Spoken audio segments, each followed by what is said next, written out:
Hello friends, இன்றைக்கி நம்ம எப்படி கால்ஸ் எல்லாம் கொடுத்தோன்னு பார்க்கலாம். ஹலோ ஃப்ரெண்ட்ஸ், இன்றைக்கி நம்ம வந்துட்டு மார்னிங் 9:45க்கு ஸ்டார்ட் பண்ணோம் கால்ஸ் கொடுக்கறதுக்கு. 10:15க்கு எல்லா காலுமே கொடுத்து முடிச்சாச்சு. நம்ம கால் கொடுத்து முடிச்சப்போ பி சைடு ஃபோக்கஸ் பண்ண சொன்னோம். பி சைடு தான் மூமெண்ட் இருந்துச்சு. ஸோ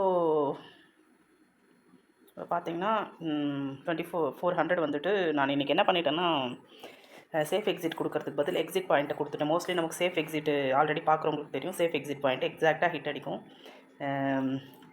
அது மாற்றி கொடுத்துருவே. இன்றைக்கி வந்துட்டு 2 டார்கெட்ஸ் தான் ஹிட் அடித்த மாதிரி கணக்காயிடுச்சு. ஸோ மோஸ்ட்லி சேஃப் எக்ஸிட் தான் ரொம்ப சேஃபான பாயிண்ட். என்னை பொறுத்த வரைக்கும் ரொம்ப சூப்பராக சேஃப் எக்ஸிட் ஹிட் அடிச்சிடும். சம்டைம்ஸ் எக்ஸிட் பாயிண்ட் மிஸ் ஆகிடும். பார்த்திங்கன்னா உங்களுக்கு இன்றைக்கி நிஃப்டியில் இந்த பிரச்சனை தான் ஆச்சு. ஆனால் சென்செக்ஸ் வந்துட்டு ஃபைனல் எக்ஸிட் வரைக்குமே போச்சு இன்றைக்கி எல்லாமே. பார்த்திங்கன்னா எல்லாத்துலேயுமே சேஃப் எக்ஸிட் இன்றைக்கி சூப்பராக ஹிட் அடிச்சிருக்கு. அகெயின் பேங்க் நிஃப்டி வந்திங்கன்னா, பேங்க் நிஃப்டி எக்ஸாக்டாக நம்ம கொடுத்த டார்கெட் ஹிட் அடிச்சிருக்கு. நான் 465 கொடுத்துருந்தேன். 465 வரைக்குமே போயிருக்கு. ஆக்சுவலாக நான் அதுக்கு தான் இந்த சேஃப் எக்ஸிட் நமக்கு நல்லா வருதுங்கிறதுனால தான் எக்ஸிட்டுக்கும் முன்னாலே கொடுப்பேன். ஒரு 1 or 2 மிஸ் ஆகிடுது இந்த மாதிரி. இது வந்துட்டு பாருங்கள், டார்கெட் வரைக்குமே 350 வரைக்கும் கொடுத்துருந்தேன், போயிருக்கு. அகெயின் இதுவுமே ஃபுல்லாக எல்லா டார்கெட்டுமே ஹிட் அடிச்சிடுச்சு. இப்போது சென்செக்ஸ் பார்த்திங்கன்னா 210லேருந்து 250 பார்த்திங்கன்னா நம்மளோட ஃபைனல் எக்ஸிட் வரைக்குமே போயிருக்கு. டார்கெட் வரைக்குமே இன்றைக்கி 400 வரைக்குமே போயிருக்கு.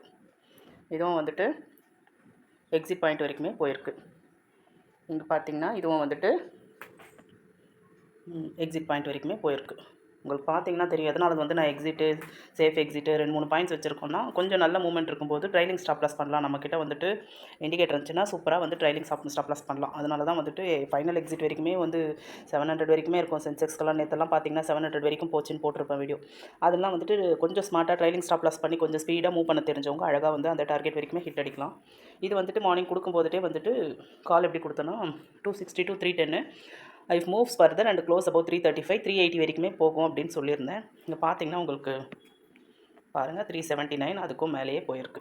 ஸோ நம்ம இங்கே 310 250 கிட்டே வாங்கியிருந்தோம். 120 பாயிண்ட்ஸ் இதில் மட்டுமே போயிருக்கு.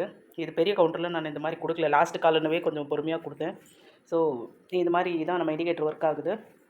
ஸோ சேஃப் எக்ஸிட் இன்றைக்கி என்ன, நான் ஷாப்பிங் போகிற வேலை பூஜை இருக்கிறதுனால ஷாப்பிங் அவசரத்தில் கொஞ்சம் சேஃப் எக்ஸிட்டுக்கு பதில் எக்ஸிட் பாயிண்ட் கொடுத்துட்டதுனால எனக்கு இன்றைக்கி 2 டார்கெட்ஸ் தான் நிஃப்டியில்.